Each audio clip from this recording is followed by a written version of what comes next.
oui! Oh oui, le plat pour Anaïs Chevalier! Allez Emilia, allez c'est bien Emilia, 24 ans seulement, la première victoire de sa carrière. Cet homme est un génie, c'est Mozart sur des skis. Oui, le 5 sur 5 pour Justine Brezal, c'est la folie dans les tribunes. C'était un martin pêcheur, et bien là c'est un martin tireur, un drôle d'oiseau qui s'envole avec une carabine dans le dos. Il a oublié de mettre des balles dans ses chargeurs apparemment, c'est bien dommage. Bonjour à toutes et à tous et bienvenue pour un nouveau numéro de Biathlon en live, votre podcast 100% biathlon. Comme promis, nous vous proposons donc un preview, le preview des championnats du monde de Novi Mesto qui débute dans quelques jours. On va se projeter, on va évoquer cette belle quinzaine mondiale qui s'annonce en République tchèque. Et pour en parler, je suis en bonne compagnie puisque je suis avec Jérémy, Cassandre et Aurélie. Salut vous trois. Salut Robin. Bon, vous allez bien? Super bien. Ouais. Top. Ouais, la préparation a été bonne entre la coupure de 2 semaines. Vous avez bien récupéré? On a bien récupéré, on a fait des bonnes périodes de restitution aussi. C'est important aussi. Et puis là, on est prêt. Ouais, d'attaque. On est chaud. Bah, c'est parfait alors. Si je vous dévoilais le programme de ce preview, ça vous va? Oui. Allez. Alors, pour commencer, honneur au site qui va accueillir cet événement, Novi Mesto, on va un peu en parler, et évoquer aussi vos souvenirs depuis le début de cette étape sur la Coupe du Monde. On parlera ensuite dans une grande partie de l'équipe de France, on évaluera les chances françaises, sur qui on mise, les médailles et tout, et si cette quinzaine peut sauver la saison de l'équipe masculine. On parlera ensuite des athlètes internationaux, et notamment de la Norvège et de Johannes Bø, et qui pourrait peut-être égaler un sacré record, on en reparlera. Ensuite, on fera évidemment nos pronostics. Vous avez l'habitude, chaque preview avant un grand événement, que ce soit les Jeux ou les Championnats du Monde, nous faisons nos petits pronostics. Et enfin, nous vous dévoilerons le programme complet de cette belle quinzaine avec un menu copieux étalé sur une dizaine de jours. Bon, vous êtes prêts? Ça vous va? Oui. Prêt, allez. on va. Ok, c'est parti, jingle.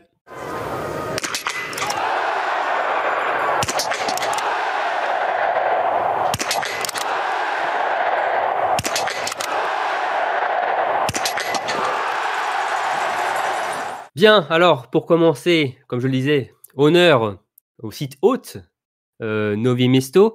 Novi Mesto qui va accueillir pour la deuxième fois de son histoire les championnats du monde de biathlon. La première fois, c'était en 2013. D'ailleurs, l'année précédente, c'était la toute première fois que le site tchèque a accueilli la Coupe du Monde. Finalement, un peu comme ce qu'a fait Lenzerheide cette année. Première fois en Coupe du Monde et premier championnat du monde l'année prochaine. En tout, il y a eu 8 étapes de Coupe du Monde disputées sur le site de Novi Mesto entre 2012 et 2023. Donc aussi les mondiaux de 2013. Moi, j'avais une première question par rapport à ce site pour vous. Qu'est-ce que ça vous évoque, Novi Mesto? Est-ce que vous avez des souvenirs marquants de cette étape? Aurélie, pour toi? Moi, oui. Alors, ça commence à être un peu vieux, mais c'était des championnats du monde aussi, je crois, en 2013. Oui, tu viens de le dire même. Oui, je viens de le dire. Oui. Et c'était le match, à l'époque, c'était la grande rivalité Svensson-Fourcade. Et c'était la poursuite où la veille, Fourcade avait perdu le sprint. C'est Svensson qui avait gagné. Il était fâché, Martin. Et le lendemain, il allait comme un super revanchard sur la poursuite. Et en fait, il a fait des fautes au début, il me semble. En fait, c'est surtout le dernier tour. Le dernier tour était fou. Il part derrière Svensson, il le rattrape, et puis il se fait avoir sur la ligne au photo finish, et c'est Svensson qui gagne d'un cheveu. Voilà, bref. Un dernier tour de dingue. Pour un dixième. Pour un dixième, pour rien du tout. Et dans le dernier j'adore tour, les photos finish. Ouais, et dans le dernier tour, il s'est accompagné aussi de 2 Russes, Chipouline et Malichko, qui n'avaient pas réussi à tenir la cadence à l'approche de la ligne droite. Ça allait vite. Il s'est fait avoir, et je crois qu'il s'est fait avoir. Il a vu la ligne plus près, oui. Mais et puis comme il a jeté le pied, j'incite tout le monde à aller revoir ce dernier tour si vous le trouvez sur Internet, YouTube, par exemple. Sur YouTube, par exemple, parce que c'était vraiment un dernier. Enfin, la course elle-même est belle, mais le dernier tour était fou. Bref, Et un voilà. an plus tard, Ils y mettent Aurélie, il y a eu le même scénario, cette fois-ci au jeu sur la Master de Sochi. Sochi, exactement, exactement, c'est vrai. Aurélie s'enflamme là. Elle est dans ses Ouais. souvenirs. Ouais, je m'enflamme. Mais mettez-vous en jambe pour les championnats du monde à Nové Mesto. Allez revoir cette poursuite, elle est superbe. C'est vrai que c'était des Malheureusement, mondiaux ouais. Jensen chez les hommes qui avaient. Ouais, c'était Svensson, ouais. Je crois qu'il avait gagné. Martin avait commencé par un titre et puis après c'est Svensson Non, enfin, Martin avait remporté le titre de l'individuel.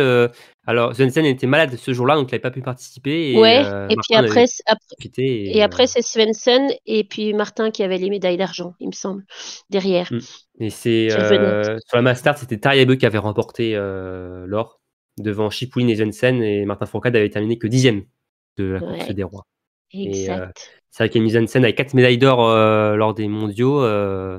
Sur cette étape, c'était voilà, une razzia du Norvégien, et même de l'autre côté, on se souvient, c'est Thora Berger qui avait aussi fait Ouais, une prestation exact. exceptionnelle avec une médaille sur chaque course pour elle. Ouais. Donc, Il y avait Daria aussi, non? Elle était là aussi. oui. Ouais. Enfin bref, Mais- c'était des beaux mondiaux. Ouais, pour la Norvège encore une fois, mais il y avait une belle concurrence, on va dire. Bah, d'ailleurs, pour en parler de ces mondiaux, en 2013, la Norvège qui avait fini grande vainqueur avec 11 médailles, dont 8 en or, portées, comme je le disais, donc, par Svensson et Thora Berger. La France deuxième avec 5 médailles, dont une en or. Et l'Ukraine troisième avec le même nombre de médailles que la France, avec aussi une en or. La différence s'était jouée au niveau des médailles d'argent. Donc, voilà. Donc c'était une main prise quand même par la Norvège sur cet événement-là. Déjà Toi, en Cassandre. 2013. Déjà en 2013, oui. Toi, Cassandre, est-ce que c'est 2013 ou c'est beaucoup plus tôt, beaucoup plus J'avoue récent? que mes souvenirs de 2013, je me rappelle pas vraiment. J'étais un peu jeune, donc ça n'a pas marqué. Et j'avoue qu'il y a rien qui m'est vraiment venu à l'esprit au premier abord. Donc du coup, j'ai plutôt pensé à l'année dernière. Ça montre que j'ai la mémoire courte, mais c'est pas grave. Avec le relais mixte où on avait une équipe de France plutôt B, on avait Lou-Jean Monod, Caroline Colombo et Éric Perrault et Fabien Claude qui étaient alignés au relais mixte. Et il me semble qu'on avait aussi l'enjeu de la Coupe des Nations et que ça avait un peu pas mal posé question d'aligner cette équipe B, notamment parce qu'il y avait la Suède en face qui alignait quand même une équipe assez conséquente et qui jouait aussi pour la Coupe des Nations. Et finalement, le relais mixte avait gagné le dernier de la saison l'année dernière. Oui, ça, on s'en souvient un peu plus. En tout cas, je suis sûr que nos auditeurs s'en souviennent un peu plus de cette course-là, mais c'est vrai que c'était pas forcément les favoris, et avec un relais complètement remanié et quand même la victoire au bout pour cette belle équipe de France qui jouait donc le globe des nations, et même les globes aussi, ça joue pour les relais nations dames et hommes et relais mixtes, et finalement il y avait eu la totale, en tout cas pour les femmes et pour le globe des nations. Donc c'était une belle course Un pour bon choix finalement. un bon choix, une belle course pour les Français. Pour toi, Jérémy, retour en arrière ou pas?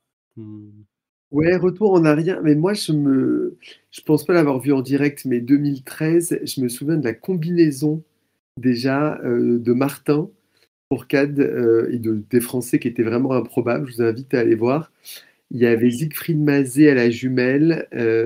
Et voilà, petit coup de nostalgie. C'était il y a plus de 10 ans, mais voilà, Martin qui remporte l'individuel. Et comme il était très, il fait qu'une faute, mais il était hyper à son affaire, des tirs vraiment maîtrisés. Et je me souviens de cette, voilà, il commençait déjà à maîtriser ce sport, et voilà. Et c'était son premier titre sur l'individuel, qui est le format quand même aride mais historique du biathlon. Donc c'était quand même très fort. C'est la période de la fameuse combinaison salamandre, mais pour les mondiaux, ils avaient fait une tenue spéciale, les Français, toujours dans le thème de la salamandre, mais en bleu, blanc, rouge. Ouais, c'était un peu plus blanc. Oui, bleu, blanc, rouge. Ça ressemblait, ouais. Mais moi, je la trouvais plutôt intéressante. Moi, je la trouve plutôt pas mal, cette combinaison, comparée à celle qu'on a pu avoir tout au long de la saison en noir et jaune fluo. Oui. Bon, voilà, ça c'est. Chacun pense ce qu'il veut être tenu, mais bon, c'est sûr que ça représente pas trop la France. Ceci dit, il y a beaucoup de gens. Bien. Voilà, j'allais dire, beaucoup de gens critiquent cette saison que les athlètes sont un peu trop, par nation, un peu trop uniformes, alors que bon, là, c'est vrai que la France ressortait quand même assez clairement sur les Oui. circuits, sur la piste. Là, on Bah, les c'est sûr voyait. qu'on pouvait pas les manquer, les Français de ce côté-là. Mais et en plus l'année précédente, par contre, pour les mondiaux de RuPauling en 2012, je crois que c'était le pire de tout. C'était Ah, une c'était la salamandre violet. violette, jaune Oui, fluo. la tenue violette. Oui, Là, la tenue violette, oui. bon. Ouh.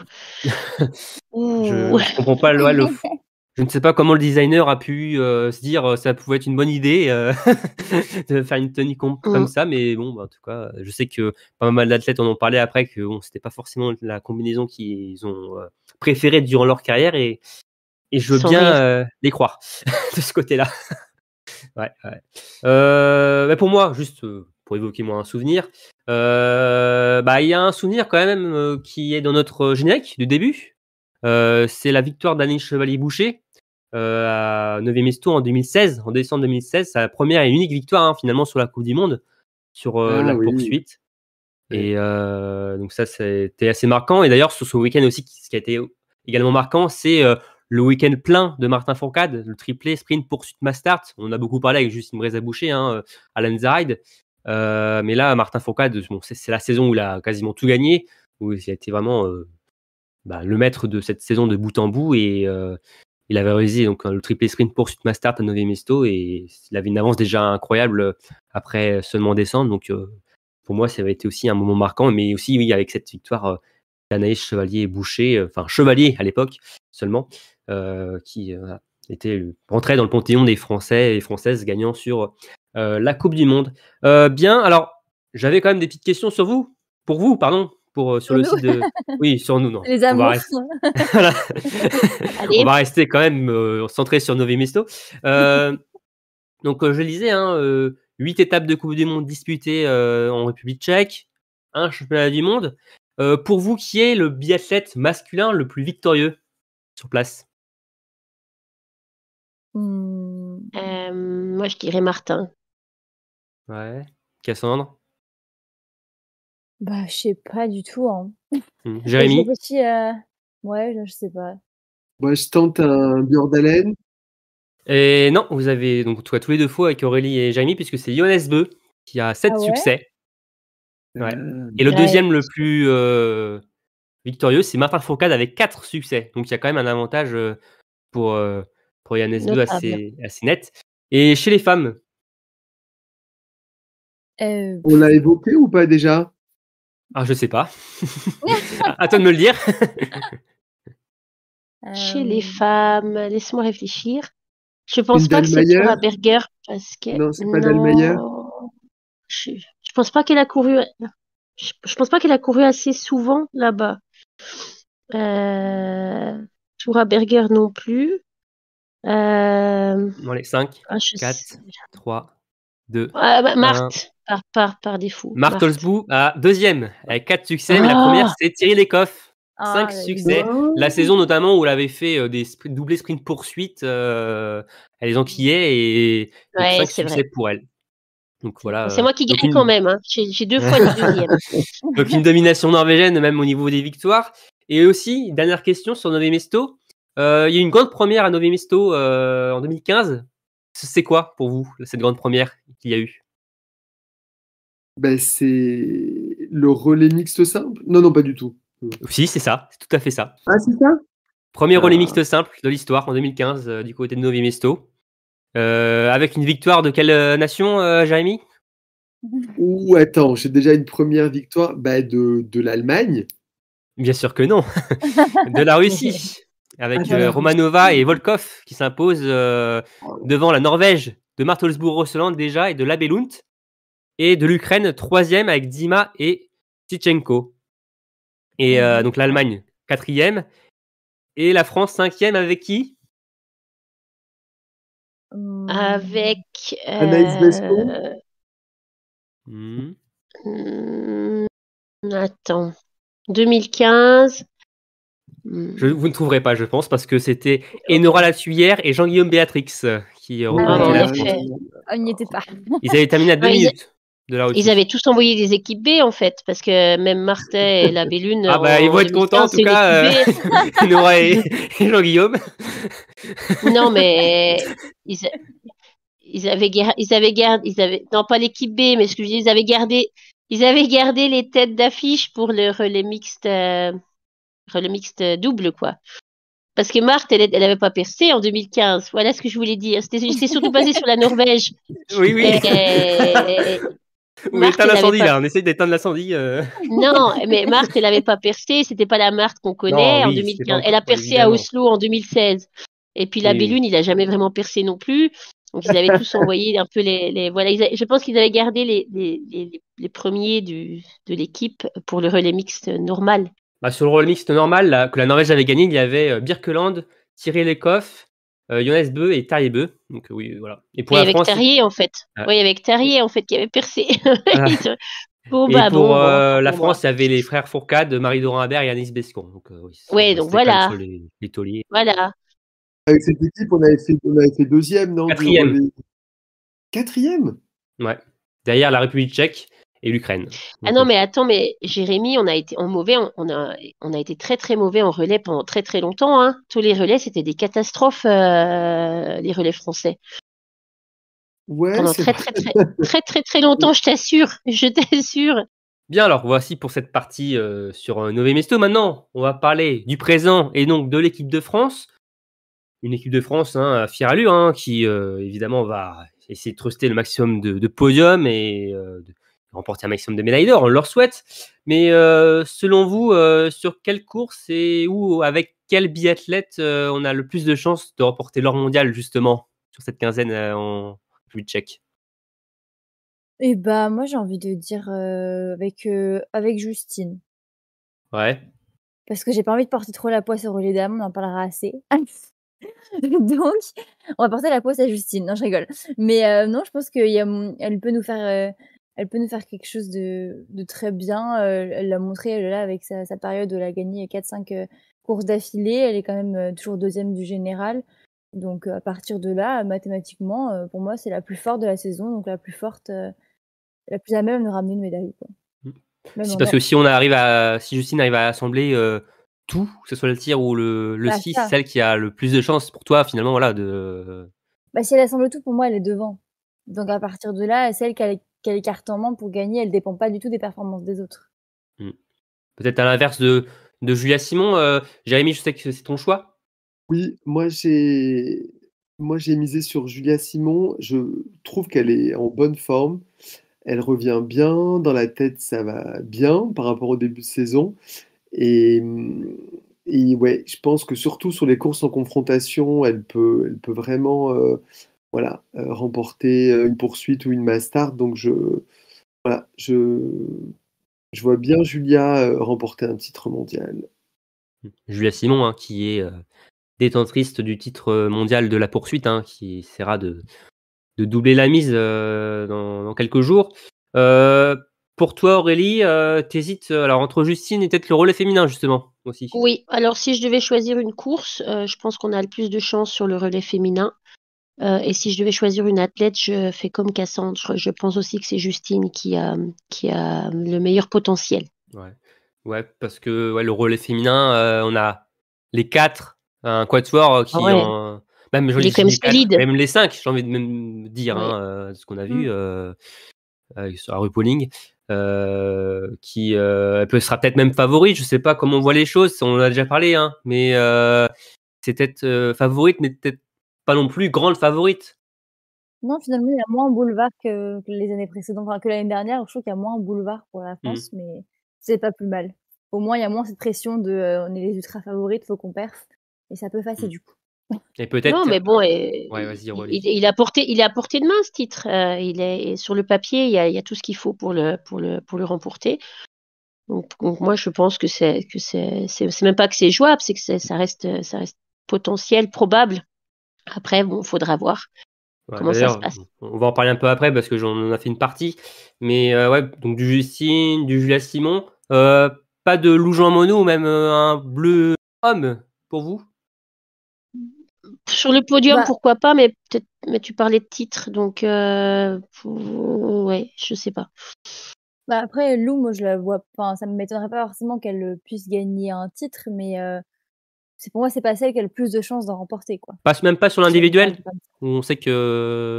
Bah, c'est un peu ce que je disais avec Justine, mais Lou, même si elle aligne tout, si Justine aligne tout aussi, bah, Justine sera quand même devant, par exemple, je Hmm. pense. Donc, du coup, elle dépend un peu plus des autres, ce qui fait que si on doit vraiment choisir une athlète qui a le plus de chances d'avoir une médaille, pour moi, c'est Justine. Après, je pense que Lou va aussi, enfin, peut vraiment avoir une médaille, mais en termes de plus de chances, je pense que Justine a plus de chances. Hmm. Ok, ok. Donc l'an dernier, la France est répartie d'Oberhof avec 4 médailles, hein. 2 en or, 2 en bronze. Alors celle en or, j'en ai déjà parlé d'une, c'est donc Julia Simon sur la poursuite. L'autre, c'était sur le relais masculin, un peu la surprise générale, hein, faut le dire. Qui le cru? Ah oui, Avec la Norvège qui était clairement immense même. favorite. Évidemment que les conditions météorologiques avaient aussi joué aussi sur ça, mais les Français étaient ressortis grands vainqueurs et c'est les courses d'un jour, donc à la fin, l'équipe est récompensée comme il se doit sur cette course. Mais pensez-vous que cette équipe de France 2024 peut faire mieux que celle de 2023? Ouais. Moi, là, on avait 4 médailles, du coup, l'année dernière, en tout. Hmm. Moi, je vise 7 médailles. Ah oui, c'est Ouais. sacré, ouais. Bah, vous voulez le détail? Je vais Ah bah vous dire à vas-y. peu près si vous voulez. Oui. Alors, pour moi, on va avoir 4 médailles en individuel avec les femmes, dont une D'accord. ou deux en or, je sais pas trop encore. Ah, t'as pas encore décidé qui, hein, ouais. Non, non, qui non, puis tu vois, peut-être sprint poursuite, mais bon, si on gagne pas le sprint, peut-être que la poursuite, voilà. Mais après, la master, on a aussi des chances. Bref, une ou deux médailles en or, donc dans les 4 médailles pour les filles. Après, je mets le relais dames en or. Parce que quand même, Ah, faut tu pas que oses ça quand arrive un même. jour. Bah voilà, faut les encourager un petit peu. Et après, je me dis qu'on a 3 autres relais. Entre le relais homme, le single et le mixte, il y en a bien 2 sur les 3 qui vont au moins être médaillés. Je demande pas une médaille d'or, mais une petite médaille de bronze ou d'argent. Donc je me dis 7, c'est possible. Donc tu vois positivement c'est mon Dieu arrivé pour les Bleus. Pareil pour vous, Aurélie et Jérémy? Ouais, moi je pense que l'équipe féminine va être plus sur le podium. Je pense qu'il y a cette densité dans l'équipe qui permet vraiment d'avoir des doublés voilà, sur une poursuite. Donc je pense qu'on va avoir plus de médailles par contre en nombre de titres. Je pense que voilà, 2, ce sera déjà super. Et chez les hommes, on en parlera. Je vois pas comment on peut gagner de titres, voire de médailles. Vu l'écart de niveau, ça me semble compliqué. Et pour vous, des millions réussis finalement pour les Bleus, ce serait quoi? Faire mieux que Oberhof tout simplement ou un nombre Ouais. de médailles top 5, enfin 5 médailles Bah, donc du coup, oui, moi, pour moi, déjà faire mieux que l'année dernière quand même, parce que l'année dernière, on avait quand même moins un collectif féminin aussi dense et aussi bah là, elles peuvent toutes faire des podiums, quoi. Donc à partir de là, j'estime que ça sera réussi du coup si elles font mieux que l'année dernière. Après, bon, je compte pas trop sur le fait qu'on va conserver notre titre en relais homme, donc il va falloir compenser à ce niveau-là. Alors après, on sait jamais, hein, on n'est jamais à l'abri d'une autre surprise. Mais bon, c'est pas Oberhof, c'est quand même de Mephisto, c'est pas la même ambiance. Mais je pense que voilà, à partir de 5, si tu fais 5 médailles, dont 2 ou 3 en or, ce sera déjà réussi, oui, je pense, pour l'équipe, quoi. Pour toi, Voilà. Aurélie, des mondiaux réussis pour les Français, ce serait quoi? Ouais, un peu pareil. Je pense que si on revient avec un ou deux titres, comme disait Jérémy, ce sera déjà super. Et puis je pense surtout si on arrive à être assez placé sur toutes les courses. Je sais pas si on arrivera à être sur le podium à toutes les courses. Je parle du circuit féminin là. Pour les hommes, effectivement, ça risque d'être un petit peu plus compliqué parce qu'il y a quand même beaucoup de monde devant. Mais si les hommes arrivent à monter sur le podium une ou deux fois, là, ce serait pour le coup, pour eux, des super mondiaux par rapport à la Coupe du Monde. Mais ouais, je sais, oui, mieux qu'Oberhof, ouais, ce serait déjà bien. De ce que je comprends en tout cas, c'est que vous portez les espoirs des Français, du nombre de médailles, notamment sur l'équipe féminine finalement. Enfin, Oui, tout clairement. dépendra des Françaises pour vous. Oui, bah, c'est la continuité Cette, quand même cette de la année, Coupe oui. du Monde, hein. Il n'y a pas eu 6 mois entre la fin de la Coupe du Monde et, et les championnats du monde. Donc c'est quand même difficile. Il y a bon, bah, on va le redire, les Norvégiens qui vraiment ultra dominent, qui ont aussi des enjeux au sein de leur équipe pour. Voilà, ils ont tous envie de se montrer aussi euh, sur un championnat du monde. Donc je pense qu'ils vont être au taquet. Donc ouais, je compte plutôt sur l'équipe féminine. Je pense que quand même les titres, c'est ce qui reste souvent des grands championnats. Donc ce serait chouette d'avoir 3 titres peut-être, mais c'est vrai que ça va être costaud à aller chercher, quoi. D'ailleurs, Cassandra, est-ce que tu peux nous rappeler le tableau des médailles de l'an dernier à Oberhof? Ouais, bah du coup la France était 3e avec, on l'a dit, donc 2 titres et 4 médailles au total. En deuxième position, on avait la Suède. On se rappelle notamment que Anna Heuberg avait accroché à son palmarès quelques médailles d'or. Donc ils ont eu 3 médailles d'or et 11 médailles au total. Et en premier, à votre avis, c'est qui? La Chine? Ouais, parfait. La Pologne. 13 au total. 13 Non, médailles pour bah, la Chine, ouais. ouais, la Norvège, hein, comme d'hab, qui truste les premières places, et donc 13 médailles au total, et puis 5 en or, 5 titres quand même. Et là, en l'occurrence, sur NSBE, il y est peut-être pour quelque chose. Ouais, Possible. on parlait beaucoup du grand chelem de médailles Ouais. du titre pour Johannes Bö. Bon, ça ne l'a pas fait sur la fin, mais oui, il avait bien, c'était bien investi dans cette quête de médailles pour la Norvège du côté d'Oberhof. On s'en souviendra et on parlera un peu de lui aussi tout à l'heure, évidemment, parce qu'il y a des enjeux pour lui et de ses coéquipiers. Oui, donc les mondiaux de Nové Mesto au niveau de l'équipe de France, pour vous rappeler la sélection, hein, je pense que vous la savez, mais donc nous avons tout 11 athlètes qui seront en République tchèque. Justine Breza-Boucher, Sophie Chauveau, Jeanne Richard, Gonjan Monod, Gilone Guigona, Julia Simon pour les femmes. Et chez les hommes, 5 avec Fabien Claude, Quentin Fillon-Maillet, Oscar Lombardo, Emilia Jacquelin et Éric Perrault. Donc une belle sélection, mais il manque peut-être un nom. Je ne sais pas ce que vous en pensez, notamment au vu de ses dernières performances sur les Europes. Je parle évidemment d'Antonin Guigona, qui avait fait un début de saison compliqué sur la Coupe du Monde, mais il s'était bien repris sur la l'IBU Cup. Il était à Antols, il avait fait une belle performance, mais moins bonne que celle d'Oscar Lombardo, ce qui lui prive très certainement de ses mondiaux en République tchèque. Est-ce que pour vous, cette non-présence du français vous dérange ou vous trouvez ça normal qu'il soit pas là? Moi, il me semble que la sélection des mondiaux était faite avant les performances de Anto. Oui. Et donc, du coup, je trouve ça normal. Alors, je pense qu'on ne va pas enlever un athlète qu'on avait sélectionné parce qu'Anto a fait de belles perfs. C'est pas comme si Après, Oscar ils auraient avait pu prendre 6 garçons. Ils auraient pu en prendre. C'est vrai qu'ils auraient pu en prendre 6. Là, ça aurait pu être Après, justifié, mais on va revenir, mais il y a une histoire de quota aussi qui fait que les Français ne ouais. pourront être que 4 au départ. Donc, mettre 2 remplaçants n'a peut-être pas aussi. Le faire voilà. venir pour être remplaçant, est-ce que c'est réellement intéressant? Donc non, sur la question sportive, je suis pas choquée. Après, personnellement, c'est vrai que j'aurais bien aimé le voir aux mondiaux. Après, je suis pas sûre qu'il aurait couru, quoi. Mais voilà. Parce qu'on sait qu'il était l'an dernier dans le relais des mondiaux, victorieux. C'est vrai, c'est vrai. C'est un remplaçant de luxe. En tout De cas, luxe, c'est. si, quand même. C'est Oui. un bon Ouais. remplacement. Ouais. Et puis l'ambiance aussi, enfin on en parle souvent, mais Antonin Guigonin, c'est vraiment aussi l'ambiance qu'il apporte au groupe de manière générale. Pour Je le pense coup, qu'il fait ouais. toujours du bien quand il est là aussi, quoi. Mais à l'image de la Norvège, avec notamment sur le groupe féminin et Heidelin, n'aurait-il pas fallu finalement attendre ces Europes pour Alors peut-être, oui. Je me suis posé la question d'ailleurs en voyant que du coup, comme elle avait fait de belles courses, elle était sélectionnée. Je me suis dit peut-être que la France a fait sa sélection peut-être trop tôt.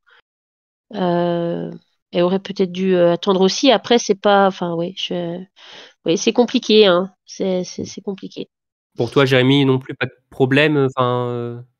Non, mais il me semble que c'est un peu un message que l'encadrement au sens large veut un peu lui passer. C'est un peu le côté, on prend un peu les jeunes euh, et toi, tu n'es plus trop dans les plans futurs. Enfin, il y a un peu quelque chose comme ça, de fin de carrière. Et donc, peut-être qu'ils se disent, voilà, moi je l'aime beaucoup, mais il n'aurait pas forcément couru et c'est pas une valeur d'avenir. Donc là, ils essayent de donner aussi de l'expérience et des choses aux plus jeunes et aux cadres de l'équipe. Sportivement, ça me semble normal. Après, il a fait des bons Europes. Botten a fait aussi des très bons championnats d'Europe. Il n'est pas sélectionné non plus. Bon, c'est pas la même. Je sais pas si on peut comparer la Norvège et la France en termes de dentité aussi. Non, mais moi, ce que je veux dire, c'est que c'est aussi des Europes peuvent pas. Ça ne veut pas forcément dire que tu vas claquer des grosses performances aux mondiaux, tu vois. C'est quand même très très différent. Donc, je suis pas choqué. Après, oui, pour lui, je suis triste. Après, il en a fait beaucoup des championnats du monde aussi. Donc, moi, je suis content que Eric ou Oscar puissent s'exprimer aussi. Je trouve que c'est aussi dans l'ordre des choses. Bon, après, pour Oscar, on ne sait pas forcément s'il disputera une course parce que en termes de quotas, l'équipe de France n'aura que 4 places. En tout cas, les hommes n'auront que 4 places sur le sprint, poursuite et individuel. Et la Mastart, pour le moment, il n'y a qu'un qualifié, c'est Emilia Jacquelin. Alors, il y a le temps, enfin, il peut encore y avoir les autres peuvent encore se qualifier, mais c'est aussi pour ça que le groupe n'est que composé de 5 hommes. Alors que chez les dames, grâce au titre de Julia Simon sur la poursuite, elle pourrait être 5 au départ du sprint. Donc c'est pour ça qu'il y a une remplaçante en plus. Donc voilà, et pour information, le quota est pour l'athlète et pas pour la nation. Si Julia Simon n'était pas présente à Nové Mesto, les Françaises ne seraient que 4 au départ. Voilà, d'ailleurs, c'est le cas qu'il y a eu avec Martin Fourcade en 2021, donc champion du monde en 2020 à Antols. Et étant donné qu'il n'était pas en Pokluka en 2021 parce qu'il avait pris sa retraite, les Bleus étaient 4 et pas 5. Voilà, donc si jamais Julia Simon est malheureusement malade, elle tombe malade avant la course et ne prend pas le départ, évidemment on ne le souhaite pas, les Françaises ne seront que 4 au départ du sprint. Donc voilà, mais voilà, et après donc elles seront 4 aussi pour l'individuel par contre. Et ensuite, tout dépendra sur la Mastart où il y a les 15 meilleurs du général plus les 15 meilleurs de la Coupe du Monde. Donc, il y a encore le temps de voir cette startlist complète pour la course des reines. Mais en tout cas, ce sont des quotas réduits pour les Français globalement. À l'inverse des Norvégiens qui, eux, chez les hommes, pourront être 6 sur le sprint, la poursuite et l'individuel. Donc, pour eux, il n'y aura pas trop de différence. 4 fois 5. Ouais, parce que la règle, c'est alors déjà le titre mondial de Johannes Beu, mais en plus parce qu'ils sont plus de 4 dans le top 15, il me semble, du général. Donc, ils peuvent mettre les 5 en plus de Johannes Beu sur la start list. Donc, ça va faire du beau monde pour la Norvège et encore de belles chances de réaliser de belles performances collectives. Puis, il y aura moins de portes ouvertes, si je peux dire, pour les autres athlètes internationaux sur ces Coupes du Monde où normalement sur ces championnats du monde où normalement les quotas sont réduits, mais ce ne sera pas le cas donc des Norvégiens. Alors on parlait d'Antonin Guigona, donc de l'équipe de France masculine. Est-ce que vous pensez que justement ces mondiaux peuvent permettre à cette équipe de sauver sa saison, une saison qui est sans podium, je le rappelle, une première qui n'est jamais arrivée au bout de 12 courses individuelles, il me semble. Est-ce que vous y croyez et si vous y croyez, vous pourriez miser plus sur quel garçon?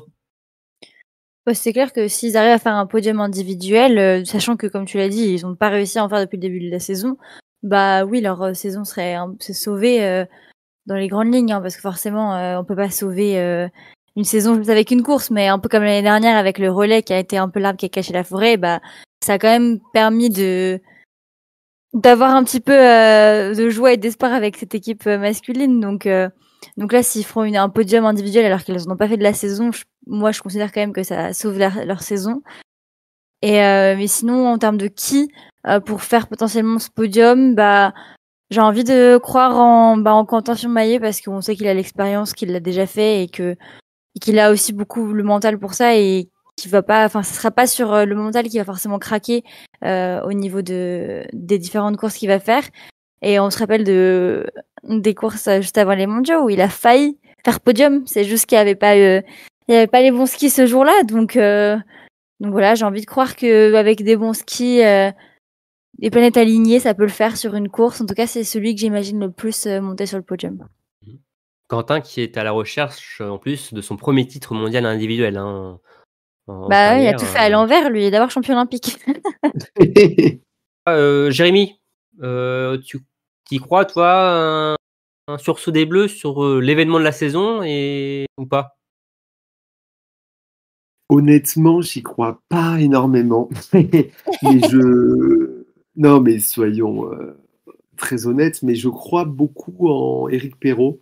Ouais. Je pense qu'il construit intelligemment, il monte en puissance. Il a fait des très bons championnats de France, voilà, à la fécla. Et ouais, je pense que c'est lui qui est le plus à même de nous claquer un podium et ça fera du bien à toute l'équipe. Après, ça sauvera vraiment pas la saison, hein, mais en tout cas, on espère un sursaut, un sursaut des Bleus. Ouais. Aurélie, Moi, je qu'est-ce que t'en penses? pense qu'en tout cas, les garçons misent dessus. Ils misent sur les championnats pour sauver leur saison. Je pense qu'aussi bien Quentin qu'Emilien, que Fabien ou même qu'Éric peuvent tous faire une belle course d'un jour et monter sur le podium. Lequel des quatre le fera, je sais pas. Mais si je devais en choisir un, moi, j'irais plutôt voir du côté d'Emilien, qui, s'il a l'envie et si ça se passe bien, je pense qu'il est à même de faire une belle course. Donc, vous m'avez donné 3 noms différents finalement Ouais. pour vos chances françaises. Donc, j'espère pour eux, mais c'est vrai que oui, quand on voit la densité norvégienne qui ferme déjà bien à double tour les places sur le podium, Même dans les fleurs, hein. on le voit. Hein, ça ferme les fleurs aussi. ouais, Hein. même dans les fleurs. On voit aussi que les Allemands aussi sont devant, les Suédois aussi. Après, on le dit souvent, hein, sur les mondiaux, même sur les Jeux Olympiques, Il y a des il peut y surprises. avoir quelques surprises. Hein. Il peut y avoir quelques Ouais. surprises. Donc, après, bon, c'est triste à dire, mais de dire ça finalement, que les surprises viennent de la France, on n'est pas forcément habitué à dire de telles choses. Donc, d'un côté, c'est pas très positif, mais faut s'attacher à ça pour cette année, pour les Bleus hein, de Simon Fourcade, avoir une petite ouverture sur ces courses-là. Et c'est vrai que, pour rebondir sur ce que disait Cassandre, la dernière course de Quentin laisse de bons espoirs quand même, pour lui en tout cas. On sait qu'il a été travaillé par son matériel et ça, notamment, ça glisse. Mais sinon, ça faisait un très beau podium pour lui. Et on l'a vu aussi qu'Emilien n'est pas passé loin du podium. Fabien Eric, aussi. il enchaîne aussi plusieurs courses dans le top 10. Fabien, c'est un peu plus compliqué, même s'il a fait une cérémonie des fleurs également. Ils sont pas non plus en totale déroute. Il y a de quoi s'accrocher quand même sur cette saison. Pas énormément de choses, certes, mais il y a des choses. Mais il y a de quoi quand même avoir un peu d'espoir pour cette équipe et avoir une médaille aussi en relais. On parlait surtout individuellement là avec vous, mais il y a aussi cette médaille en relais qui est tout à fait envisageable, même si la Norvège évidemment est immense favorite, mais déjà avoir une récompense collective en bronze ou en argent sera déjà très bien pour ce relais. Et même les 3 relais, du coup, où il y aura des hommes, même les relais mixtes, ça reste très jouable aussi. Hein, c'est à portée de main.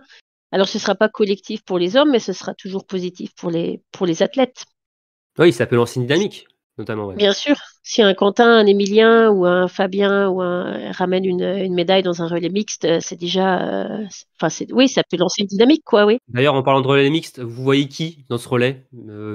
On met Quentin, Emilien, ou est-ce qu'on met Eric? D'ailleurs, peut-être. Quentin sûr, je pense. Pour juste ajouter une information, les hommes commencent. Peut-être que ça peut jouer aussi. Ok. Ouais. Moi j'aurais envie d'essayer Eric, mais je pense pas que c'est ça je pense pas que ça va être le choix qui va être fait. On le verrait bien premier relayeur, Eric, non? Ouais, Eric Quentin, j'aimerais bien. Je suis d'accord avec toi. Eric Quentin, Julia Justine. Ouais. Hop. Moi, ça me paraît pas mal. Justine Julia, peut-être, non? Julia en dernière relayeuse. Ouais. C'est vrai qu'elle est pas mal en dernière relayeuse Julia, même avec ses 2 bouts et tout, c'est pas mal de la mettre en dernier aussi. Donc on part sur en tout cas, ce que nous on voudrait, en tout cas, Eric, Quentin, Justine et Julia. Ouais. Mais on a Ouais, peut-être ouais, le sentiment, franchement, ça a de la gueule. que par contre le staff ferait pas forcément confiance à Eric sur ce relais-là, non? Ouais, je le vois, ouais, je les vois pas le mettre. Je pense qu'ils mettront plutôt quand même Contre les masculins. Camille, hein. Ouais. Et du coup, ouais, sur le mixte simple, Aurélie, tu disais Fabien et Julia? Moi, je mettrais Fabien et Julia, c'est ceux qui me paraissent les plus à l'aise sur ce format de l'équipe actuelle.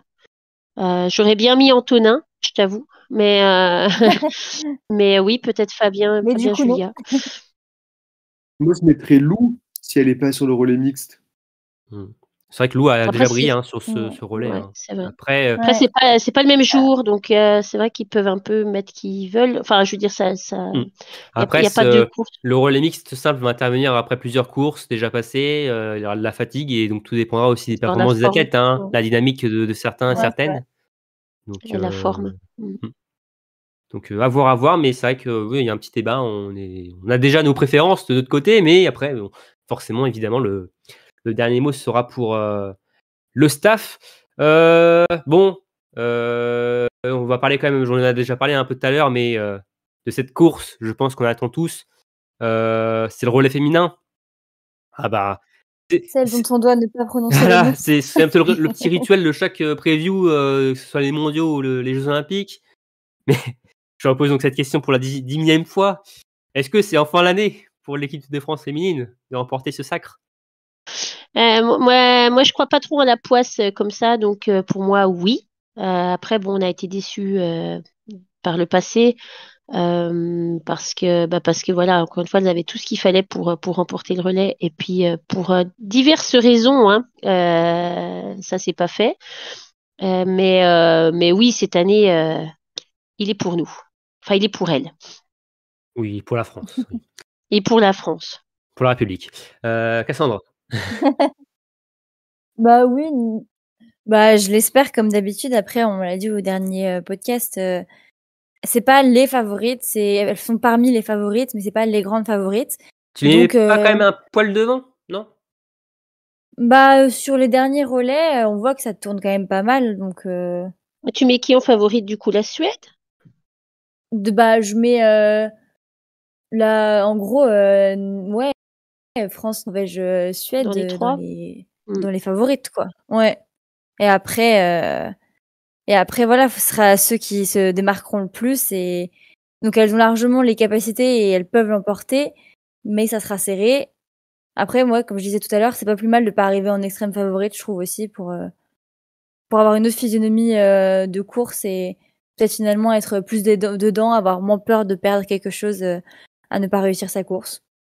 Donc bon, bah comme chaque année, on espère. On espère, Jérémy. Ouais, on espère à fond et ça serait super, mais je suis assez d'accord. Moi, je me méfie quand même beaucoup de la Suède et puis de la physionomie de la course et donc elles ont vraiment le potentiel, mais il faut pas qu'on en fasse.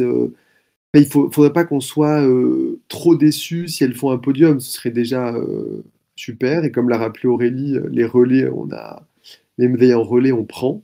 Donc déjà, ouais, déjà un podium, ce serait top. Et après, ce serait la cerise sur le gâteau. Mais j'aime pas quand on met la charrue avant les bœufs. Tu vois, on dit bah, c'est déjà fait. Et si elles sont deuxièmes, on va être déçus. Non. Podium championnat du monde, c'est déjà génial.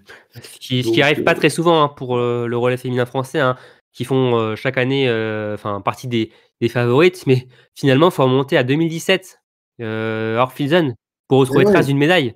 Troisième derrière l'Allemagne et l'Ukraine, hein, Orphizen, hein, il y a 7 ans déjà. Hein, ça fait quand même déjà pas mal d'années, donc on voit que une médaille déjà, ça serait déjà très bien, mais on est un peu gourmand forcément avec ce qu'on voit cet hiver, les doublés, les succès en pagaille, cette force collective. Ouais, mais c'est pas pareil. Ouais, c'est pas pareil. Bah oui, après, tu vois, on reste quand même sur des belles performances sur les relais féminins aussi. Il y a de quoi quand même être optimiste pour jouer cette médaille d'or, comme les années précédentes, je sais bien. Mais les Françaises ne peuvent pas non plus trop se cacher en se disant on joue que la médaille de bronze ou l'argent. Forcément, quand on prend le départ, je pense, Non, elles joueront mais l'or. c'est pas ça, mais je pense que leur mettre trop la pression avant, ça va pas aider. Ouais, mais elles l'auront quand même, non? Parce qu'elles savent le statut qu'elles ont, elles sont conscientes de ça, elles savent qu'elles partent favorites quand même. Quoi qu'on en dise dans ce podcast, à mon avis, elles auront la pression de toute façon. Elles iront et j'espère qu'elles iront pour la gagne à fond. Et puis après, on a quand même eu il y a eu parfois des relais, c'est quand même un peu pas de chance, quoi, à la fois avec avec Justine. Enfin bon, c'était quand même, il y a eu des fois, il aurait dû être à nous ce titre. Cette fois-ci, ça va passer. Cette année, ça va passer. Moi, j'y crois. Moi, si Allez. Aurélie le dit. Si je alors. le dis, c'est bon. Moi, je te crois. En tout cas, je trouverais que ce serait une belle image que les Françaises gagnent ce titre cette année, justement, avec ce qui s'est passé d'extra sportif, hein, on va pas en reparler. Mais ces derniers mois, je trouverais que si elles gagnaient cet hiver, finalement, ce serait encore plus symbolique de ramener l'or collectivement. Et en tout cas, c'est tout ce qu'on leur souhaite. J'ai des petites questions pour vous sur les relais. Question très simple. Hein. Pour vous, qui est la nation féminine qui a le plus remporté l'or sur le relais féminin? L'Allemagne. C'est une bonne réponse. 10 titres pour les Wow. Allemandes. Ah ouais, Devant quand quelle même. autre nation? La Norvège. Ou la Russie, peut-être. Ah, presque, parce que c'est l'Union soviétique. Avec Ah 8 bah titres. oui, mais c'est la Ah. Russie pour moi, c'est pareil, hein, tu sais, c'est un continuum. Et d'ailleurs, l'Union soviétique avait remporté les 8 premiers relais féminins de l'histoire, hein, entre 84 et 91. La vache. Ah et ouais, la mais Norvège, forcément, donc ça troisième remonte avec 6 autant, hein. titres. Et la France, bah, toujours à 0, hein, malheureusement. Hein, c'est ça aussi qui sera l'objectif, hein, d'aller décrocher ce premier titre mondial pour les Françaises. Et chez les hommes, URSS ou Norvège? et ta réponse définitive? Moi, je Eh dirais ben, Norvège. Norvège, ouais. Tout à fait. Norvège, 10 titres. Devant l'Union soviétique, donc 9. Ah, Et la France, j'étais pas mal. la France rencontre 3 donc, de titres mondiaux. Donc voilà pour cette partie sur l'équipe de France. Maintenant, on va s'atteler aux autres athlètes internationaux, et notamment à la Norvège de Johannes Bø. Johannes Bø, donc, qui est leader du classement général. Hein, certes, c'est quand même moins dominateur cette année, mais qui débarque tout de même à 9e Mesto en tant que grand favori pour réaliser une nouvelle razzia. Au total, le Norvégien est à 17 titres mondiaux, relais compris, contre 20 pour son illustre ancêtre et compatriote Ole Einar Bjørndalen. Ancêtre. Oui, non, il est pas si vieux que ça. Le vieux machin, là. Qui est... Je vais pas traiter de momie non plus, hein, ne dites pas les choses.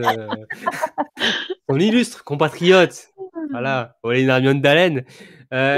Donc Johannes Bø n'est qu'à 3 longueurs d'égaler Ole Einar Bjørndalen. Est-ce que vous le voyez justement l'égaler ou même voir le dépasser durant cette quinzaine? Alors oui, clairement. Donc il lui faut 3 titres. Pour l'égaler, ouais. Et il y a potentiellement 7 titres, on est d'accord? Tout à fait. Donc je pense qu'il y a vraiment la place pour lui, pour au moins l'égaler, voire le dépasser.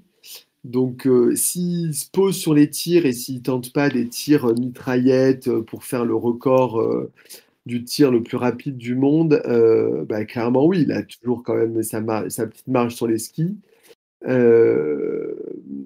Donc franchement oui, et puis ce serait chouette pour le palmarès du biathlon, enfin pour l'histoire du biathlon, je trouverais chouette que bah, ce soit le nouveau recordman des titres mondiaux. Pour toi, Aurélie, c'est pour cette année ou pour l'année prochaine? L'égaler, je pense, vu qu'on parle de titres mondiaux collectifs aussi bien qu'individuels, je pense que déjà en relais, il a quand même de bonnes chances d'en ramener sur 3. Je ne sais pas s'il participera aux 3, mais il a au moins de bonnes chances de ramener au moins 1 ou 2. Et puis sur les autres courses, je pense aussi qu'il va quand même ramener au moins 1, voire 2 titres. Donc, à mon avis, il va arriver au même niveau. Après, pour le dépasser, il faudra peut-être qu'il attende la saison prochaine. Mais au moins, je pense qu'il sera à 20 partant de ces mondiaux, minimum. Même chose pour toi, Cassandre? Ouais, mais je trouve ça hallucinant comment on parle de Johannes Bø en mode Oui, bon, 1, 2, bon, ouais, 3, 4, comme si c'était au supermarché qu'il a acheté ses médailles d'or, quoi. C'est ouf, Ouais. quoi. Genre, ouais, bah, 3, 4 titres, pourquoi pas, c'est normal, quoi. Pourquoi 4 sur 7, bah oui, tout va bien, c'est la logique. Après, il fait aussi Mais oui, partie je d'une pense nation que. qui l'aide aussi fortement, Oui. Ah, notamment sur les voilà. relais. Hein. Combien de titres sans les relais? Et en tout, il en a 7 sans les relais. Il est à 4 longueurs d'Olena Mjønden et de Martin Fourcade. Non, et voilà, petit joueur aussi, hein, forcément, quand on vient de la Norvège, c'est plus facile, hein. Ah bah c'est plus facile, oui, Non, forcément, mais c'est plus facile quand tu as une équipe aussi compétitive avec toi. C'est plus facile de gagner des titres collectifs. Ça aide. mais bon, il y en a quand même gagné 7 individuels, ce qui est déjà pas mal Ouais. aussi. Bah d'ailleurs, vous le voyez, je parlais des titres individuels, ça reste peut-être compliqué quand même. Par contre, d'égaler Martin et Ole Bundalen sur Nové Mesto, il faudrait qu'ils fassent le Oui. grand chelem individuel. Hein. Ouais. Ah, Non, déjà non. l'année dernière, il Ah l'a pas non. fait, alors qu'il aurait, enfin, c'était la saison ou jamais, j'ai un peu l'impression. Là, cette année, quand même, il a du fil à retordre avec ses coéquipiers. Donc, au moins égaler Bundalen, vous y croyez fortement pour NSB sur les Oui. titres tout confondus. Hein. Ouais. Ouais, Et on ouais. attend peut-être l'année prochaine du côté d'Anzaride pour devenir le biathlète le plus titré sur les championnats du monde. En tout cas, ça va peut-être être le fil rouge de ces mondiaux, de savoir si Johannes Bö peut devenir le plus grand biathlète sur des championnats du monde. Et on va suivre ça de très près. D'ailleurs, s'il ne doit pas gagner tous ces titres, c'est quel athlète qui peut lui donner plus de fil à retordre? Moi, je pense que c'est son frère qui sera peut-être le plus solide sur ces mondiaux. Et puis c'est un petit peu ce que j'espère aussi parce que je trouve ça aussi chouette cette rivalité fraternelle. Donc je mise sur Parce que tu aimes bien Tarier. Tarier aussi. J'aime bien Tarier aussi et puis c'est toujours beau les fratries sur un podium. Les frères Beau.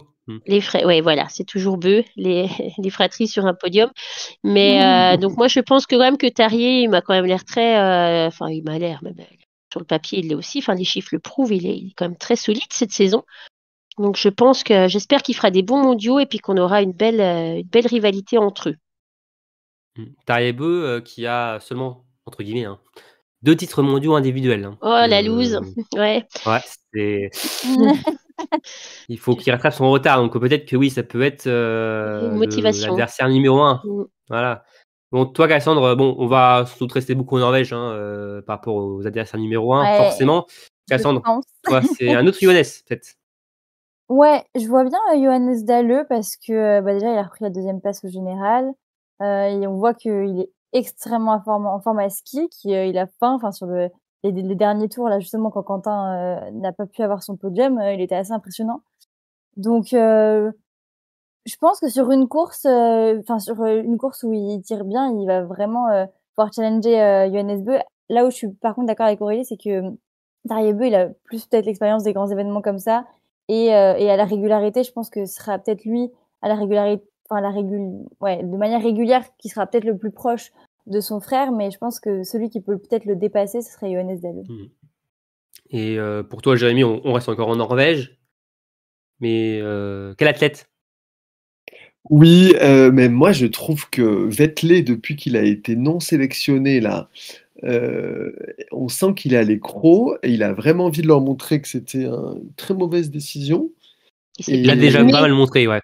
Il s'est peut-être calmé depuis. Il a peut-être avalé la pilule et puis il est moins. Oui, mais je le trouve très très fort avec Dahle. Je rejoins Cassandre et je pense que les deux ils vont vouloir embêter les deux bœufs là.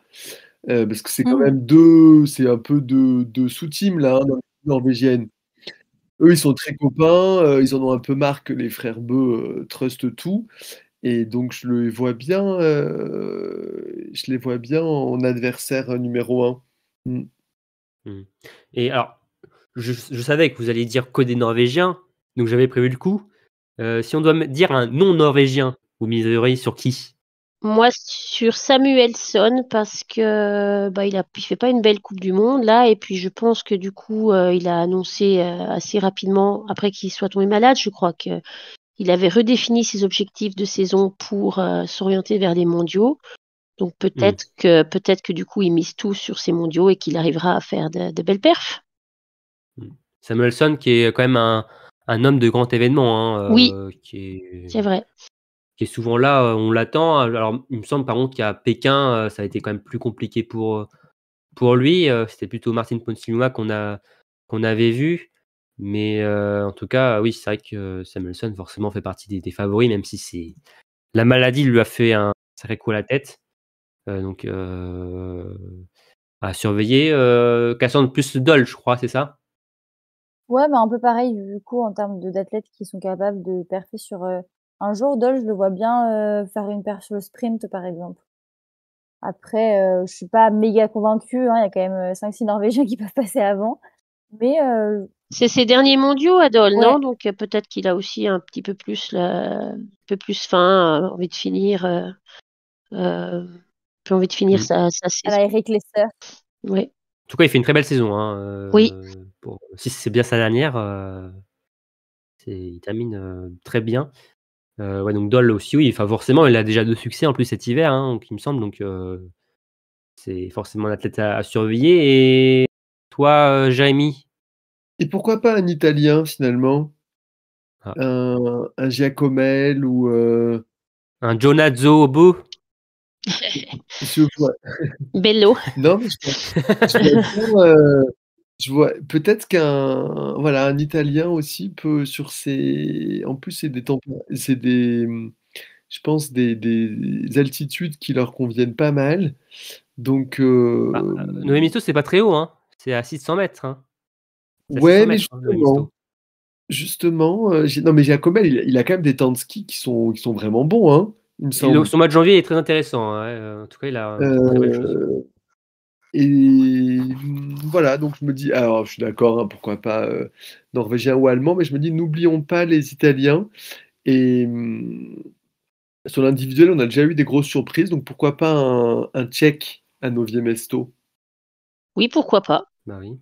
Mais ce serait beau quand même de voir le pays hôte, justement, avoir des athlètes performants sur ces terres. C'est aussi ce qu'on veut voir. On sait qu'en plus, Nové Mesto, alors on en parlait, je vous posais tout à l'heure la question, hein, de vos souvenirs et tout ça, ce que ça vous évoque. Ça nous évoque aussi l'ambiance chaude du stade, hein, Nové Mesto, Très hein, chaude, ouais. c'est Mmh. un chaudron, si Un je peux dire, chaudron, hein. ouais.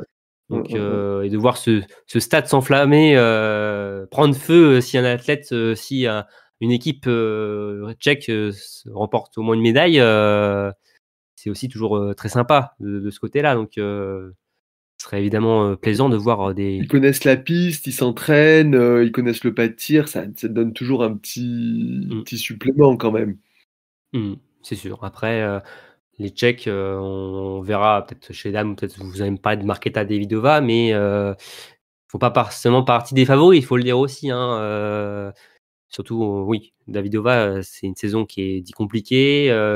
Kmar aussi, c'est compliqué, mais pourquoi pas? La magie des, on parle de la magie des jeux souvent, bah pourquoi pas la magie des mondiaux dans quelques jours pour les Tchèques. En tout cas, ce serait une belle chose de les voir performer. Ouais, donc bon, on le disait, hein, même on l'a vu sur le début de saison, de grosses dominations norvégiennes, gros favoris avec Johannes Bö pour ces mondiaux. Pour chez les femmes, bon, il y a évidemment une force collective française, mais il n'y a pas de grande favorite qui se dégage. Il y a quand même une grosse densité d'athlètes internationales qui peuvent prétendre à ces médailles d'or. Mais est-ce que pour vous, quand même, il y a une athlète qui est au-dessus du lot? Bah, j'ai envie de parler plutôt de Lisa Vitozzi. Alors, comme tu l'as dit, au-dessus du lot, c'est un grand mot. Mais elle est tellement régulière que je trouve que ça mérite d'être mis en avant. Et je pense bien sûr aussi aux Françaises, mais je pense que les Françaises, on est tellement dans une perspective. En France, on parle très souvent d'elles que c'est un peu compliqué d'évaluer à quel point elles sortent du lot par rapport aux autres. Donc du coup, je vais mettre un peu de côté Julia et Justine pour répondre à la question, mais pour Même Lou, hein, parmi aussi, les qui est bien placé. Hein. oui, même Lou, oui, oui. Mais du coup, là, pour hors française, je vais plutôt dire Lisa Vitozzi, parce qu'elle est toujours là, elle est régulière, et donc ce serait cool que ça paye aussi sur ces mondiaux pour elle. Pour vous, Aurélie et Jérémy, finalement, c'est la leader du général. Moi, c'est Ingrid. Après, je pense un peu comme Cassandre, je pense qu'on va mettre le trio de tête, en fait. Ingrid, Justine et puis Lisa, elles sont quand même dans un mousoir et même avec Julia en embuscade juste derrière. elles sont quand même dans un mouchoir de poche toutes les trois. Alors, est-ce qu'il y en a une qui se démarque un peu plus? Je sais pas. Moi, je mettrais quand même Ingrid parce que justement, voilà, c'est sur le papier, c'est la leader du général, c'est elle qui a le plus de points. Donc, pour moi, elle est au-dessus. Et apportera bien son dossard jaune, hein, comme Johannes Beu, malgré que la Coupe du Monde ne rapporte plus de points. Hein. Et il y D'ailleurs, aura évidemment ce dossard doré que les athlètes auront, hein, et que Julia portera sur la poursuite. Donc ouais, c'est compliqué, hein, de dégager quand même un nom. On sait que ça, on l'a vu quand même sur les 6 premières étapes, hein, et des athlètes qui peuvent être un peu plus leaders, qui peuvent être un peu plus compliqués, en difficulté sur une étape, puis la suivante super bien performée, et inverse pour d'autres. Donc c'est ce qui rend aussi excitant finalement aussi ces championnats du monde de côté féminin, hein, où il n'y a pas de favorite qui se dégage. C'est Même la ça, Coupe du Monde, on a hein. quand même les Suédoises, hein. Ouais. On a Elvira qui était un peu en méforme là ces dernières semaines, qui peut revenir aussi très bien. Donc faut pas non plus l'oublier, mais je trouve qu'Ingrid est la plus Ingrid Tendrevold est la plus solide euh, ces dernières semaines. Donc elle va quand même nous éblouir, je pense. Ingrid Tendrevold, hein, qui est aussi en recherche de son premier titre mondial individuel, hein, comme j'en parlais tout à l'heure, Quentin Fillon-Maillet, hein, mais là oui, la différence c'est qu'elle aura le dossard jaune sur les épaules et peut-être qu'il y aura un peu plus de pression pour elle, en tout cas je sais pas, mais forcément elle fait partie des favorites. Elle sera pas la grande favorite, mais elle fera partie des favorites, et vous l'avez cité, Jérémy et Aurélie. Très bien, alors justement, alors peut-être que c'est aussi votre choix pour cette question-là, mais quel biathlète, hommes et femmes, donc hors français, vous attendez le plus? Vous avez le plus d'impatience à voir à l'œuvre sur ces mondiaux? Non, mais moi je fais une réponse de Normand et pas de Breton. J'aime bien quand dans un championnat du monde, il y a une personnalité qui se révèle et qui fait plusieurs podiums. Et on sent que c'est ces championnats. On a eu Marté, on en a parlé, on a eu Johannes, on a eu Martin. Il y a parfois une personne qui vit son moment et voilà. Et ça, c'est toujours beau parce qu'on sent que la personne est au sommet, elle réussit tout ce qu'elle veut, etc. Donc j'attends un peu de voir, est-ce que ce sera Ingrid, est-ce que ce sera Johannes, est-ce que ce sera une Française. Donc t'as pas envie de répondre à la question en fait. Ben, j'y réponds de manière détournée, mais tu vois ce que je veux dire. J'attends la personne qui va être au sommet, qui va un peu marquer ces mondiaux en fait. Je comprends tout à fait, Jérémy. Cassandre, toi, tu as un athlète qui se dégage ou Bah, je réfléchis. Mais non, je sais pas. peut-être que je peux te souffler le nom de Marketa Davidova, peut-être, Cassandre, justement. Ouais, mais non, d'accord. Moi, je suis pas chaude. Ouais. Non, bah, c'est pas forcément celle que j'attends le plus, non. Non, j'aurais plus Ingrid quand même parce que pour confirmer un peu ce rôle-là, elle est toujours souvent, ces dernières années, elle a été derrière Thierry Lecoff, elle a été derrière Marta Olsborg-Ezeland, et donc de prendre vraiment le lead de l'équipe, là, elle l'a fait depuis le début de saison, je l'attendais pas à ce niveau-là, prendre autant le lead et prendre le général. Donc maintenant, j'ai envie de voir si elle concrétise pour les mondiaux et voir si elle arrive à avoir un titre. Et voilà, puis je l'aime bien, Ingrid, avec sa petite langue qui tire la langue à la fin quand elle en peut plus. J'ai hâte d'avoir sur la Mastart à tout donner. Voilà, on va dire Ingrid. Pareil pour toi, Aurélie ? Non, du coup, oui, Ingrid, oui aussi, forcément, mais je vais peut-être plutôt partir sur Anna Heuberg, qui fait pas une saison de Coupe du Monde de fou, mais qui a fait des mondiaux de fou l'année dernière. Donc voir si elle réitère l'expérience. Oui, voilà, elle peut. Pareil, c'était les Jeux Olympiques aussi où elle était sortie de nulle part. Je me souviens quand elle avait gagné son titre, c'était quoi? C'était l'individuel en 2000. Oui, à Pyeongchang en 2018. À Pyeongchang en 2018. Donc est-ce que Anna Heuberg serait peut-être un peu à la CB comme t'en parlais, peut-être des athlètes pour les événements spéciaux plus que sur des saisons complètes. Peut-être qu'elle peut faire de bons mondiaux. À voir. Et dans la même idée, sa sœur aussi, en vrai, j'ai bien envie de voir ce qu'elle va faire. Hein. Oui. On sait qu'Aurélie, par contre, alors là c'était hors français, mais en comptant les Français, on sait que tu as quand même de belles attentes sur Lou Jean Monod. Oui, Euh, j'ai- Là, tu j'ai- joues ton pronostic du début de saison, là. je joue mon pronostic. Lou sera médaillé individuel, je pense que j'avais dit. Hein. Médaillé Oui. individuel aux mondiaux. Ah, c'était ta Donc, cote de cet hiver pour oui. le preview de saison féminine. Donc, Et j'avais même hésité entre médaillé ou multimédaillé, mais je m'étais quand même raisonnée à dire médaillé aux mondiaux. Voilà. Donc, Lou a 4 chances pour te donner raison. Oui. Et je compte bien dessus. Ouais, il ne faut pas qu'elle te déçoive. Sinon, elle va Lou a la m'entendre. pression. Ouais. Voilà. À voir donc, d'ici quelques jours. Alors, du côté de Nové Mesto, dans quelques jours, qui pour vous a le plus de chances de conserver son titre? À qui en 2023? Sans parler de Johannes Beu. Alors du coup, il n'y a pas beaucoup de choix Non, si tu enlèves Johannes Beu. Johannes Beu. Non, Johannes forcément, Beu. Johannes Beu, chez les hommes, enfin, je veux dire, Lequel? Quel titre? lequel le sprint. Le sprint, ouais. Ouais, le Pas sprint. forcément le format où il a le plus gagné Non. finalement, en plus cet hiver. Hein. Mais c'est celui que je vois garder. Le Ouais. sprint. Cassandre? Bah, du coup, pour Johannes Beu, enfin, comme disait Aurélie, de toute façon, c'est un peu le seul qui peut garder son titre, donc, chez les hommes, donc, je le vois bien le garder, ouais, sur le sprint, sur la poursuite. Ouais, un sprint ou poursuite. Je pense qu'il en gagnera au moins une des deux.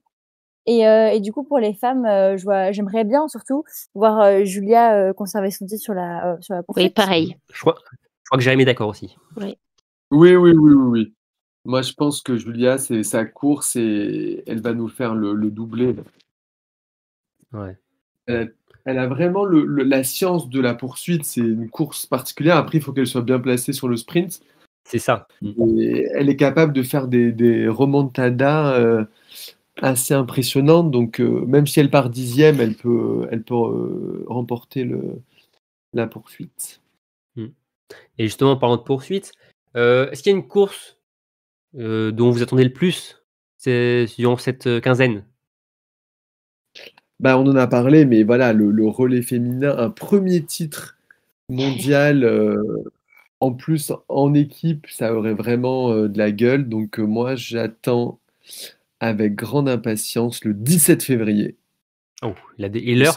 Tu as l'heure 13h45. Voilà. C'est un samedi. Voilà. Jérémy est prêt. Il est déjà au taquet. Cassandre? Eh ben, j'attends la Mastart Homme Ah oui. parce Ah que, bon? ouais, parce que, oui, des fois, je mets un peu de côté mon côté chauvine et j'adore ces Mastart avec tous ces Norvégiens qui se retrouvent enfin face à face pour se battre corps et âme pour le titre.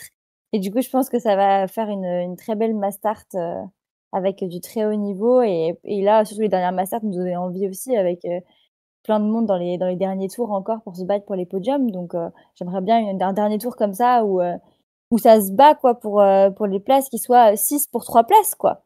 Ça c'est chouette. Ouais, je suis d'accord. C'est vrai, comme sur la poursuite de Repolling, oui, c'était 9, une dizaine Ouais, sur le dernier c'était tir, un et 5 après dans le dernier tour. C'était fou. C'est une course assez folle, en effet. Toi, Aurélie, c'est la Mastart aussi, mais pas la même. Oui, la Mastart féminine, parce que on en a parlé, il y a tellement de densité au sommet de ce circuit féminin que je pense que la Mastart, pour finir ses mondiaux, va être super. Je me réjouis. Le 18 février, pour ceux qui se posaient la question. À quelle heure? 14h15. D'accord. C'est bien. Ils sont prêts, ils sont chauds bouillants. On est prêts. En effet. Ce sera l'explication finale pour les femmes, forcément cette Mastart féminine, et la Mastart masculine fermera ses mondiaux le dimanche 18. Très bien. Pour les questions, maintenant on va passer à la partie tout aussi importante, hein. Oh. Les pronostics. Pronostics alors, on va pronostiquer en tout 7 courses. Alors on n'a pas tout mis, hein, parce que sinon ça ferait beaucoup à pronostiquer, ça ferait un peu long. Mais donc cette course au programme, donc on aura le relais mixte, le sprint dame, le sprint homme, l'individuel homme, le relais dame, on ne pouvait pas y échapper, la Mastart homme et la Mastart dame. Donc pour le règlement, c'est très simple. Hein, 1 point si le biathlète que vous avez mis est bien sur le podium et 3 points s'il est sur le podium et bien placé sur le podium. Donc évidemment, à la fin, sur le podcast débrief de ces mondiaux, nous ferons le total des points et nous élirons le grand vainqueur de ces championnats du monde dans l'équipe biathlon en live. Et d'ailleurs, pour information, il n'y aura pas de, comme on a pu faire les saisons précédentes, de débrief de première semaine pour ces championnats du monde.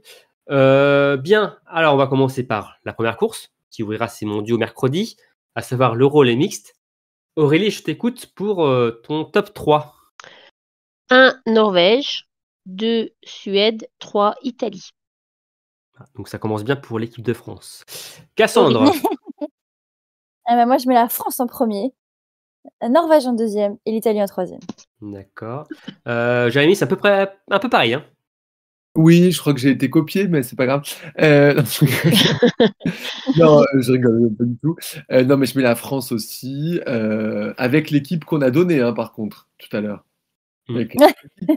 Sinon, ça compte pas. Hein. Non, ça compte pas. C'est parce que moi, je vais faire la sélection. Donc, France, Italie, Norvège en 3, grosse craquante de Knoten, par contre. Tu as déjà en fait toutes les sélections déjà. C'est beau ça.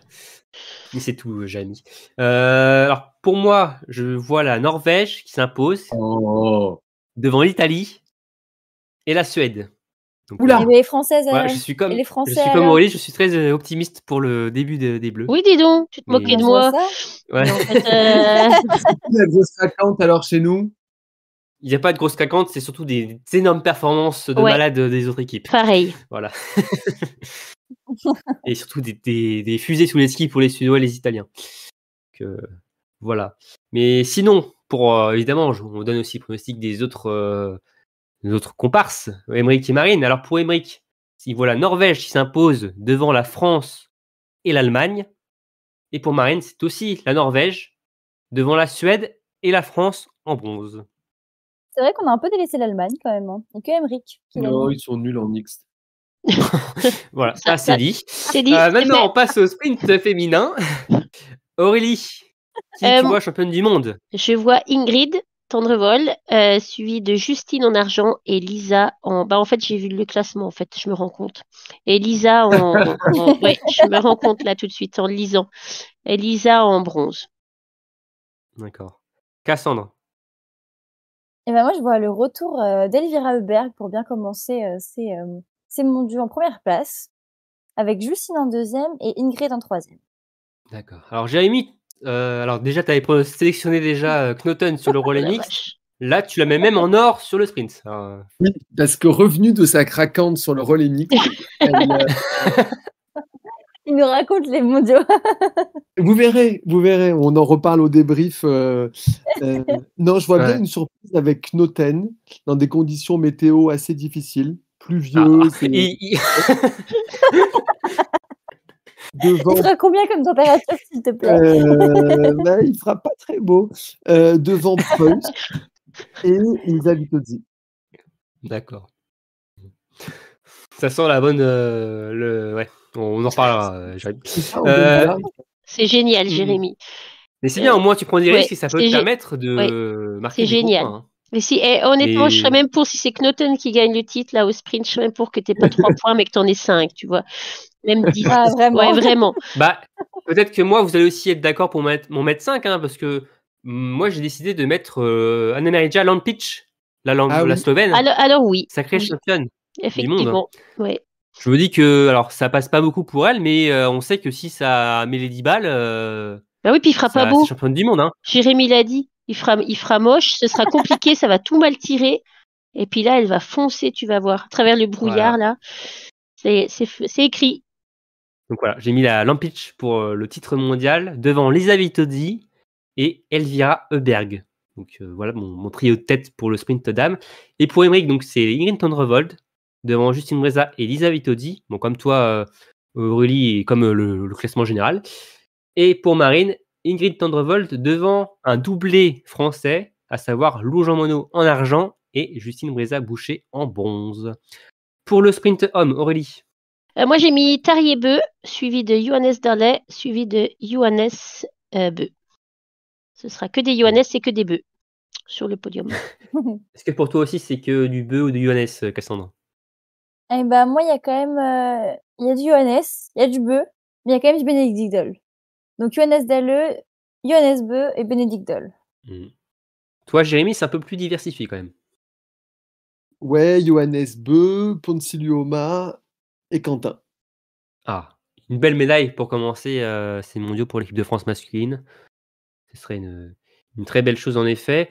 Et pour moi, ça va être un titre allemand. Bon, une petite surprise quand même si là, je l'avais dit tout à l'heure, remporté déjà 2 sprints cet hiver, mais Benedict Doll, champion du monde du sprint, 7 ans après Orphilsen, il avait devancé de justesse Johannes Bø. Là, il devancera Johannes Dalle en argent et Tarjei Bø en bronze. Et pour Aymeric, donc Tarjei Bø titré devant Doll et Johannes Bø. Et pour Marine, ce sera Johannes Bø devant Vetle Christensen et Martin Ponsiluoma. 2 Norvégiens et un Suédois. Maintenant, on va passer à individuel homme. Pour toi, Aurélie, c'est qui va être sacré? Johannes, Sturla. Bø, ouais. Oui, Johannes Bø, pardon. Sturla et Christiansen. D'accord. Cassandre aussi, des Norvégiens? Oui, mais pas que. Sturla Legret, Tarjei Bø, et j'ai envie de mettre du Sustrello en 3e. Oh. Pourquoi pas, voilà. Tu nous fais une Camille en fait. Il faut se démarquer un peu, sinon on va gagner le même nombre de points, quoi. C'est Donc, ça. Tout à fait. Est-ce que Jamie, t'as été un peu, voilà, t'as fait des folies? Ah ben j'ai fait des folies avec Johannes qui va égaler donc Björn Dahlem lors de cette course. Ah déjà, d'accord. Je suis le plan là, hein. On suit le plan du podcast. Stromsheim, je pense, en argent et Sturla en bronze. Ok, donc un petit triplé norvégien comme on a l'habitude d'avoir Des familles, ouais, tranquille. des familles, tout à fait. Pour moi, ça sera aussi un triplé norvégien d'ailleurs, avec Tarjei Bø devant son frère Johannes et Vetle Christensen en bronze. Et pour Aymeric, ce sera aussi un triplé norvégien avec Johannes Bø premier devant Tarjei et Sturla Omlegrid. Et pour Marine, Johannes Bø devant Roman Ries, l'allemand, et Sturla Omlegrid en bronze. Ensuite, alors, la course que beaucoup attendent, le relais féminin. Aurélie, tu veux porter la poisse ou pas? C'est à toi de nous le dire. La France, suivie de la Norvège en argent et la Suède, en bronze. Cassandre. Et tout pareil. France, Norvège, Suède. Jérémy, un peu de diversité ou pas? France, Norvège, Allemagne. Ah, on change la Suède par l'Allemagne. Ok. Et moi, je vois la Norvège devant la Suède et la France en bronze. Et super. On l'a dit tout à l'heure, déjà une médaille, c'est déjà très bien pour le bleu. C'est vrai. Voilà. Pour Aymeric, il voit enfin lui aussi la France s'imposer devant la Norvège et la Suède.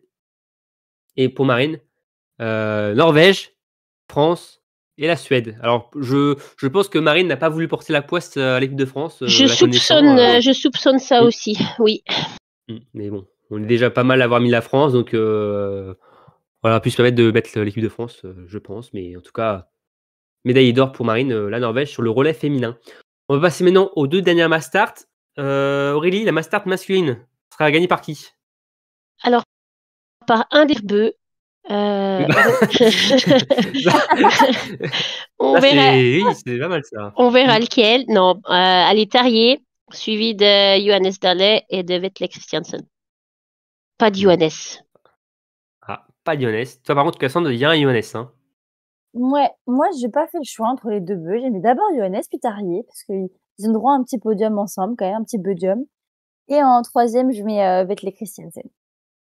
Jérémy, alors, t'as mis 2 Norvégiens et une belle surprise. Bien sûr, Johannes devant Vetle et puis Eric Perrault, 3e, 20 sur 20 au tir. Ah, 20 sur 20. Et quelle météo pour la mass start? Mieux, ça s'améliore. D'accord. Okay. Merci, Jérémy. Alors, pour moi, de mon côté, j'ai mis Johannes Bø, vainqueur de la mass start, devant Quentin Fillon-Maillet, Une belle médaille pour le Jurassien, devant Tarjei en bronze. Et pour Emmerich, ce sera Jonas Dahle en or, devant Vetle Christiansen et Johannes Bö. Et pour Marine, ce sera aussi le succès de Jonas Dahle, devant cette fois-ci Sebastian Samuelsson et Johannes Bö. Et on finit donc par la mass start féminine, dernière course donc femme de ces mondiaux. Aurélie, tu vois le succès français. Je vois le succès de Justine, suivi du doublé en argent de Lou. Parce que bon, il faut bien que Lou gagne sa médaille dans ces mondiaux. Et suivi par Lisa Vitozzi. D'accord. Cassandre, on trouve un peu les mêmes, non? Oui, un petit peu la même logique. Alors, Lou Jean Monod en premier, parce que pour moi, elle va gagner. C'est pas juste une médaille, elle va pas juste être médaillée, Aurélie, elle va avoir un titre lors de ces mondiaux. Ça compte aussi pour mon prono, ça marche. Oui, ça te va aussi, j'imagine. En deuxième, je mets plutôt Julia Simon. Et en troisième, Lisa Vitozzi. D'accord. Jérémy. Victoire d'Elvira devant Ingrid, Lou, très belle troisième place. Beaucoup de Lou et c'est comme moi d'ailleurs aussi. J'ai mis Lou Jean Monod en or sur la mass start avec Lisa Vitozzi deuxième et Julia Simon médaillée de bronze. Donc je retrouve les mêmes athlètes que Cassandre de ce côté-là. Et pour Emmerich, ce sera Julia Simon qui s'impose devant Justine Breza-Boucher, donc un doublé des biathlètes dessaisis, devant Elvira Heuberg. Elvira Heuberg qu'on retrouve aussi à la deuxième place du classement de Marine, un classement qui sera dominé par Justine Breza-Boucher en or. Et la troisième place, ce sera Franziska Preuss, l'Allemande. Donc voilà pour ces pronostics. N'hésitez pas aussi à jouer dans l'espace commentaire, ce soit sur nos différents réseaux sociaux, et on fera évidemment, comme je le disais tout à l'heure, le compte à la fin, et on verra qui a été le meilleur de nous à ce petit jeu-là. Très bien. Alors maintenant, pour terminer, vous en avez l'habitude, on va évoquer le programme complet de ces championnats du monde. Et Cassandre, tu vas déjà nous donner le programme de la première semaine. Oui, ça commence dès mercredi 7 février pour le relais mixte à 17h20. Donc c'est bien, comme ça on a le temps de sortir du boulot et des cours, bon presque. Et comme ça permet de regarder. Ensuite, on enchaînera avec le 9 février qui sera donc le vendredi pour le sprint femmes aussi à 17h20. Le lendemain, donc le samedi 10 février, 17h05 cette fois, ça sera le sprint homme. Et on retrouve encore des poursuites un dimanche, le dimanche 11 février à 14h30 pour les femmes et à 17h05 pour les hommes. Et oui, des courses en nocturne, vu les horaires. Ça sera des courses un peu plus tardives. Et oui, ça va. Je pense que beaucoup de gens sont plutôt contents qui sont rentrés du boulot ou des cours. Et Aurélie, qu'est-ce qui va se passer en deuxième semaine? Alors, ça attaque à nouveau le mardi 13 avec l'individuel féminin. Pareil, à 17h10, donc en fin d'après-midi. Pour la Saint-Valentin, vous pouvez passer un bon date devant un individuel masculin en nocturne. Ça peut être sympa et romantique aussi, là, dans la forêt et tout ça. Surtout l'individuel en plus. Surtout l'individuel. Non, mais du coup, tu as le temps, tu vois. Enfin, tu as le temps de discuter. Bref, ça peut être. Voilà. Chacun vit sa Saint-Valentin comme il veut. Voilà. Un petit conseil, si vous savez pas quoi faire pour la Saint-Valentin, il y a un individuel homme à 17h20. Et on attaque le lendemain, c'est donc un jeudi le 15 à 18h avec le single mix, le relais single mixte. Et puis une petite journée off pour se remettre un peu de tout ça. Et le 17, le samedi, donc on a deux courses. On a d'abord le fameux relais féminin qu'on attend tous à 13h45, puis le relais masculin à 16h30. Et on finira le 18, le dimanche, avec les deux mass start, d'abord féminine à 14h15 et masculine à 16h30. Voilà. Merci Cassandre et Aurélie pour ce point complet de ce programme alléchant et on a hâte d'y être, forcément. Et d'ailleurs, alors on n'est pas encore certain, mais peut-être qu'on vous proposera des live Twitch aussi en soirée durant les semaines pour revenir sur les courses. Et ça pourrait être sympa, justement, vu qu'on ne va pas faire de débrief de première semaine. Donc pourquoi pas vous retrouver sur Twitch, on vous tiendra au courant. Et pour être certain d'y être, n'hésitez pas à vous abonner à notre compte Twitch et aussi à suivre nos différents réseaux sociaux. On fera passer l'info. Très bien. Bon, bah, je pense qu'on a fait le tour de ces mondiaux de Nové Mesto, les amis. J'ai Bah l'impression. oui. Ouais, il n'y a Bon, plus je qu'à pense, maintenant. oui. Hein.